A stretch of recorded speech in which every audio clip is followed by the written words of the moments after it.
गलत काम भी व्यवस्थित कर दो तो इतना दुखी नहीं करेगा, लेकिन अव्यवस्थित काम सही भी हो तो वो तुमको दुख देगा। समझ में आ रहा कि नहीं? व्यवस्थित करिए। बाल लाल कैसे होना चाहिए? व्यवस्थित होना चाहिए। इधर कटाया, इधर कटाया, इधर ऐसा रखा, ऐसे लग रहे हैं जैसे दो सर्विस लाइन बीच में हाईवे। कपड़े पहन रहे तो वो फटे पुराने, वो जीन्स पहनते ना, इधर फटा इधर। मैंने कहा क्यों रे, गिर पड़ा क्या कहीं? बोले नहीं, फैशन है। पहले इतना सा भी कट लग जाए तो लोग कपड़ा नहीं पहनते थे, कहते थे नहीं ये फट गया है। अब तो वो सही पूरा है तो बोले वो सस्ता है, फटा वाला।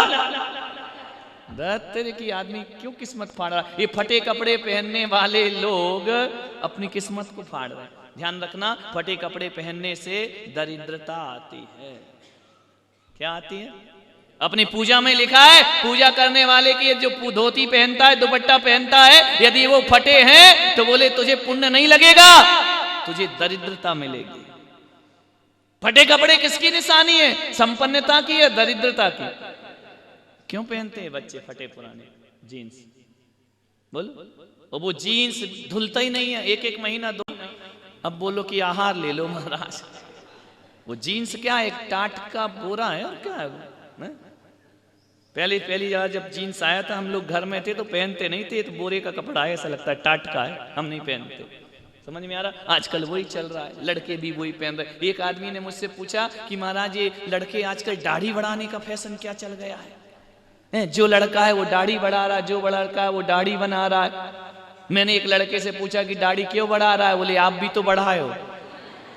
अरे तो मेरी तो व्यवस्था दूसरी है भाई, मैं थोड़ी रोज रेजर चलाऊंगा। विचार करिए, सोचिए, ये लड़के दाढ़ी क्यों बढ़ा रहे हैं? मैंने बहुत सोचा यार कि ये दाढ़ी का फैशन क्या चल गया है, जो देखो वो दाढ़ी। ये 18-18 साल के, 16-16 साल के, ये सब दाढ़ी बढ़ाए बैठे हूँ, बाबा जी बने हुए, सब रामदेव बाबा बन रहे हैं। तो मैंने कहा ये दाढ़ी क्यों बढ़ाते हैं? एक व्यक्ति ने पूछा ये दाढ़ी क्यों बढ़ा रहे हैं? मैंने सोचा यार, सोचो इस पे कि दाढ़ी, फिर याद आया अरे इनको तो बढ़ाना पड़ेगी दाढ़ी, ये दाढ़ी नहीं बढ़ाए तो जी नहीं सकते। बोले क्यों? मैंने कहा इसलिए कि आजकल लड़के कान में भी पहनते हैं कि नहीं? इधर छेद, इधर छेद, इधर ये, इधर वो, पहनते हैं या नहीं? बाल इतने बढ़ाते हैं लड़कियों जैसे, बड़े बड़े यहाँ तक के, यहाँ चोटी बांध ली, रबड़ लगा ली। अब बताओ, जब ऐसे काम करोगे तो तुम्हें भेद कैसे होगा कि लड़का है कि लड़की है? तो उसे दाढ़ी तो बढ़ाना पड़ेगी ना, दाढ़ी से ही वो लड़का लगेगा, वरना वो लड़कियों जैसा लगता है। इसलिए उन्हें दाढ़ी बढ़ाना पड़ती। क्या करें, मजबूरी है उनकी। बताइए, लड़कियों को कहा गया है कि नाखून काटो, बाल बढ़ाओ, कर क्या रही हैं? क्या कर रही हैं? बाल बड़ा काट रही हैं और नाखून। अभी अव्यवस्था, इसको अव्यवस्था बोलते। समझ में आ रहा कि नहीं? ये अव्यवस्था है। क्या पहनना, क्या नहीं पहनना, कैसे रहना, कैसे नहीं रहना, विचार करिए आप। अव्यवस्था से 0 नंबर मिलते हैं। फटे कपड़े क्यों पहनते हो? बड़ी शान से पहनते, इधर दिख रहा, उधर दिख रहा।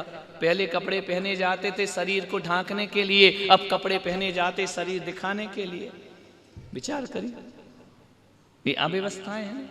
इससे संस्कृति मटिया मेट होती है, इससे व्यवस्था बिगड़ती है, इससे सभ्यता को ठेस पहुंचती है, इसको संस्कारों से ठेस पहुंचती है। समझ में आ रहा? अरे फटे काहे को पहनते हो?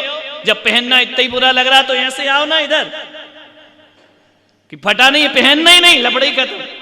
ये व्यवस्था है जैन धर्म की, या तो बिल्कुल नहीं या पूरे, है ना? आधे अधूरे वाला मामला नहीं। सही है ना? या तो सही पहनो या फिर पहनो ही मत। समझ में आ रहा? क्लियर हो रही कि नहीं हो रही? सोचिए, आप विचार करिए। तो हमें अपने धर्म को, आप माला फेरने बैठो तो ये सोचो मैं व्यवस्थित फेर रहा हूं कि अव्यवस्थित। कोई जरूरी नहीं है 10-10 माला फेरो, 11-11 में फेरो, 1 करोड़ 1.25 करोड़ जाप करो, अरे कोई जरूरी नहीं है। मैं पुलक सागर कहता हूं, 1 माला पूरी व्यवस्था से फेर लो, 1000 मालाओं का पुण्य तुमको प्राप्त हो जाएगा। व्यवस्था से फेरो, नमोकार मंत्र हो गया, तुम्हारी 2 मिनट 3 मिनट में तो माला हो जाती है। काय की बोले? नमोकार मंत्र की। यार किस स्पीड में पढ़ता है, समझे नहीं आता है? 2 मिनट नहीं लगते, बोले यूं हाथ घुमा देता है, बोले हो गई 1 माला। तो ऐसी कौन सी स्पीड है, कौन सा तुम्हारे में स्पीड लगी हुई है तुम्हारे दिमाग में कि 1 मिनट में तुम्हारी नमोकार मंत्र की 108 बार हो जाता है? अरे नमो 108 बार तो छोड़ो, अभी मैं कहूंगा 9 बार नमोकार मंत्र पढ़ो तो वो भी पूरा नहीं होता। बाजू वाले को उसके हाथ घूम गए वो भी घुमा देता, बोले हो गए नमोरियंताड़म नमो सिद्धा। अब बताओ कितना अव्यवस्थित धर्म कर लिया हमने। अरे 9 बार तो ईमानदारी से पढ़ो, मत पढ़ो 108 बार, लंबा लगता है। 9 बार पढ़ो, लेकिन ईमानदारी से तो पढ़ो कि 9 ही बार होना चाहिए। ऐसा नहीं कि 3 बार हुआ और 4थी बार में हाथ ही घूम गया। बोले जावाणी के ज्ञान से सूझे लोका लोक, हो गया कल्याण। समझ में आ रहा? व्यवस्थित करो। मैं ये नहीं कहता बहुत करो, थोड़ा करो, व्यवस्थित करो। इतना सा काम हो, एक पूजा करो, बड़ी व्यवस्थित होना चाहिए। 10 पूजा कर रहे, ना तुम्हारे मन लग रहे, ना तुम्हारा भाव लग रहा, व्यवस्था और बिगड़ रही है। एक पूजा, दूसरी पूजा में तो स्वाहा ही स्वाहा होता और कुछ नहीं। जिस सिद्ध चक्र विधान करते स्वाहा स्वाहा स्वाहा, 1200 अर्घ चढ़ेंगे, तेरे की मन तो लगे नहीं रहा है। इस थाली की द्रव्य इस थाली में डाल रहे और कुछ नहीं कर रहे। समझ में आ रहा? मैं ये नहीं कह रहा हूं कि सिद्ध चक्र विधान मत करो, करो, लेकिन कैसा करो? व्यवस्थित तो करो। भगवान का अभिषेक कर रहे, पूजा कर रहे, भगवान को नहीं देख रहे, ये देख रहे वो क्या चढ़ा रहा, तेरा सत्यानाश। पूरा दिमाग उसमें लगा रखा है, वो फूल चढ़ा रहा, वो नारियल चढ़ा रहा, वो हरा चढ़ा रहा, वो नीला चढ़ा रहा, वो पीला चढ़ा रहा। हट तेरे बनिया की दुकान। अभिषेक काय के लिए करने आया था? भगवान को देखने आया था कि ये सब देखने आया था कि कौन क्या चढ़ा रहा, कौन कैसे चढ़ा रहा? अच्छा वो दूध वाला, वो पानी वाला, तेरे के अगले जन्म में एक तो पानी भरेगा, एक दूध बेचेगा और कुछ नहीं होगा। मोक्ष वोक्ष तो मिलने वाला है नहीं। समझ में आ रहा? वो क्या चढ़ा रहा, वो किसका कर रहा, वो कैसे कर रहा? अरे तू सबकी रजिस्टर तैयार करने आया है, अपना कल्याण करने के लिए आया है। आदमी की व्यवस्था, सब अव्यवस्था। मंदिर में कोई पंथवाद के झगड़े नहीं है, मंदिर में अव्यवस्था के झगड़े। वो उसकी व्यवस्था को ठेस पहुंचाता है, वो उसकी व्यवस्था को ठेस पहुंचाता है, लड़ाइयां हो जाती हैं और इसको हम धर्म कहते हैं। अरे आज तो बहुत धर्म कर लिया, बोले क्यों? अरे निपटा दिया फूल वाले को। ये धर्म कर लिया तुम, ये तुम्हारा मोक्ष कल्याण कर लिया, तुम सम्यक दृष्टि हो गए। वाह, आज तो मैंने पानी वाले को ऐसा निपटाया, मुंह तोड़ जवाब देके आया। बोले क्या करके आया? बोले धर्म करके आया। ये धर्म है तुम्हारे? विचार करिए। शांति से जाओ, अपना जिस परंपरा से करना है करो, शीश झुकाओ, वापिस आ जाओ। समझ में आ रहा? अशांति क्यों करते हो? सबके सुधारक क्यों बनते हो? पूरी दुनिया को सुधारने का ठेका क्यों लेते हो? अपना कर्म करो, अपना अपना करो ना, तुम अपना करो, वो अपना करे।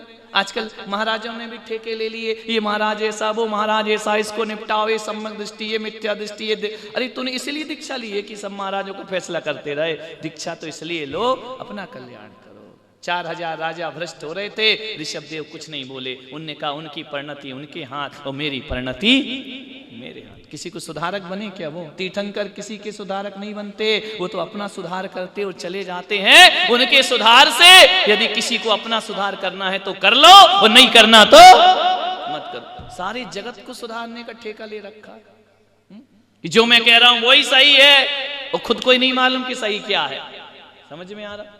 तो जिंदगी ऐसे नहीं हुआ करती है। धर्म तो केवल और केवल पर्सनल प्रॉपर्टी होती है। धर्म क्या होता है? व्यक्तिगत संपदा है, ये पब्लिक प्रॉपर्टी नहीं हुआ करती है। अपना कल्याण करो। मंदिर कैसे जाओ? अरे तुम लोग ऐसे हो कि टाकिज में तो शांत बैठते हो, वो मंदिर में डंडा चलाते हो। गजब यार, वहां तो ऐसे पिक्चर देखोगे, बाजू का बच्चा भी चुप करो ना, क्या सीन चल रहा है ना? और मंदिर में सिर फोड़ने को तैयार खड़े। तो टाकेज अच्छी है या मंदिर अच्छा है? बोलो। एग्जाम देने जाते हो, परीक्षा देने जाते हो, बिल्कुल साइलेंट होता है एग्जाम हॉल, एक आवाज नहीं निकलती है। इतने शांत तुम्हारे मंदिर क्यों नहीं होते? बोलो। इतने सुखद तुम्हारे मंदिर क्यों नहीं होते? मंदिर में झगड़े क्यों होते? मंदिर में लड़ाई क्यों होती?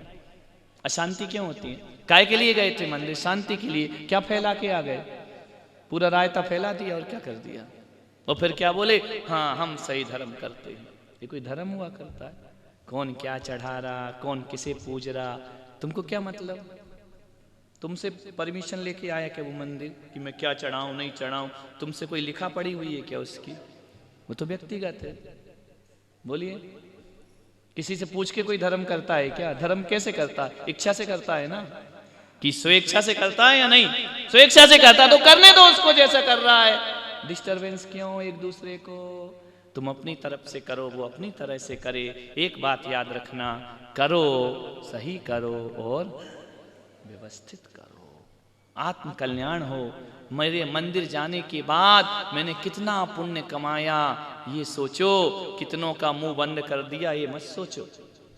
समझ में आ रहा? क्या कमाया? पुण्य कितना कमाया, मेरी भावनाएं कितनी सच्ची हुई, मेरा मन कितना शांत हुआ, आज मुझे कितना अद्भुत अनुभूति हो रही है। आज भगवान का अभिषेक किया, आहा हा, बड़ा आनंद आया जीवन में, ऐसा आनंद मुझे जिंदगी में कभी प्राप्त नहीं हुआ। अब ऐसा करके आओ तो तुम्हारा अभिषेक करना सार्थक है। अरे उसने दूध डाल दिया मैं देखता हूँ, उसने पानी डाल दिया मैं देखता हूँ, ये धर्म है तुम्हारा? ये तो युद्ध के क्षेत्र बन गए, लड़ाई झगड़े। समझ में आ रहा? और भगवान महावीर स्वामी को ना दूध वाला पसंद है ना पानी वाला पसंद, उसे तो पिछी कमंडल वाला पसंद है, जो ना दूध चढ़ाए ना पानी चढ़ाए वो पसंद है। समझ में आ रहा? वो तुमको लेना नहीं है। महाराज दे दो, क्या दे दो? बोले 3 चीज छोड़ के सब दे दो। बोले क्या? पिछी कमंडल सास छोड़ के जो देना है वो दे दो। अब बाबा जी के पास तो 3 ही है ना, वो लेना नहीं है। समझ में आ रहा कि नहीं आ रहा? जीवन को बहुत शांतिपूर्ण बनाइए, पीसफुल लाइफ जियो, तनाव टेंशन वाली मत जियो। घर के इतने तनाव इतने टेंशन हैं, मंदिर के और सिर पे रख लो उठा के, कैसे जिंदगी चलेगी? बोलिए। तो सारा डिस्टरबेंस किसका है? अव्यवस्था का। क्या करना है अपने को? कपड़े पहनो, सही पहनो, दुकान चलाओ, व्यवस्थित चलो। समझे? तो जीवन का कुछ कायाकल्प होगा। समझ आई? समझ पड़ी? पढ़ी तो अब किसी से नहीं लड़ी, तब तो पढ़ी, वो लड़ी तो फिर क्या पढ़ी? समझ में आ रहा? शांति के साथ धर्म। देखो एक बार मेरा कहना मान के देखो, एक दिन, रोज रोज नहीं, तुम्हारी मर्जी तुम करो, एक दिन बिल्कुल शुद्ध भाव से मंदिर जाओ कि मुझे कौन क्या कर रहा कोई मतलब नहीं, मैं और मेरा भगवान। समझ में आ रहा? अर्घ चढ़ाइए, जो भी चढ़ाना है चढ़ाओ बिल्कुल शुद्ध भाव से। यहाँ वहाँ का मामला दिमाग में मत डालो, मैं और मेरा भगवान। देखना उस दिन जब मंदिर से लौटोगे आपको लगेगा हमने आज जीवन में अच्छा काम किया है। भीतर संतोष का भाव आएगा, भीतर आनंद का भाव आएगा। एक दूसरे की व्यवस्था में छेड़छाड़ करोगे, अशांत मंदिर गए हो, अशांति वापस लौटोगे, शांति मिलने वाली नहीं है। क्या पाना है अपने मंदिर? क्यों जाना? आप इतना समय निकालते हो, 1 घंटे आधा घंटे घर से निकले हो, चले हो, पेट्रोल खर्च किया, गाड़ी में बैठ के गए, समय भी खर्च किया, घर का एडजस्टमेंट किया, मुझे मंदिर जाना, मुझे मंदिर जाना है। लेके क्या आ रहे हो? शांति या अशांति? क्यों? इसके लिए इतना टाइम निकाला था। क्या लेके आना चाहिए? शांति।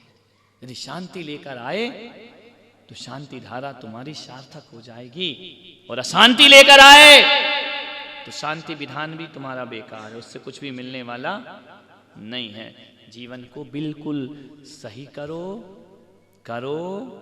ऐसा नहीं हम तो इसी चक्कर में मंदिर नहीं जाते, नहीं लिखने वाला जो नहीं आएगा उसको कितने नंबर मिलेंगे? हम इसी चक्कर में नहीं जाते, कौन जाए वहां लड़ाई झगड़े होते। तो तुम बहुत अच्छे आदमी हो गए क्या? तुम महान हो गए क्या? तुमको भी 0 नंबर।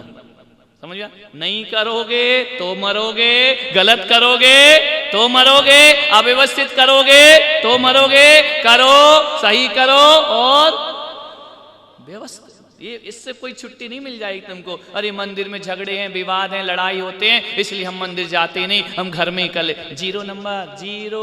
ध्यान रखना, नंबर किसे मिलेंगे? करना तो पड़ेगा, मंदिर तो आना पड़ेगा, देवसाज गुरु की पूजा तो करना पड़ेगी, लेकिन सही करो। और अब प्रश्न ये है, सही गलत का फैसला कैसे होगा?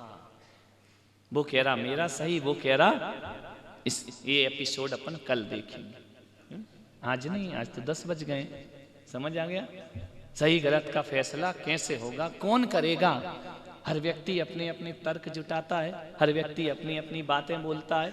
दूध वाला दूध के तर्क जुटाएगा, पानी वाला पानी के जुटाएगा। फैसला कौन करेगा ये गलत और एक सही? आप तो जज नहीं है, जजमेंट कौन देगा? इसकी बातें अपन। आचार्य गुरुवर श्री पुष्पदंत सागर जी महाराज की, अहिंसा परमो धर्म की।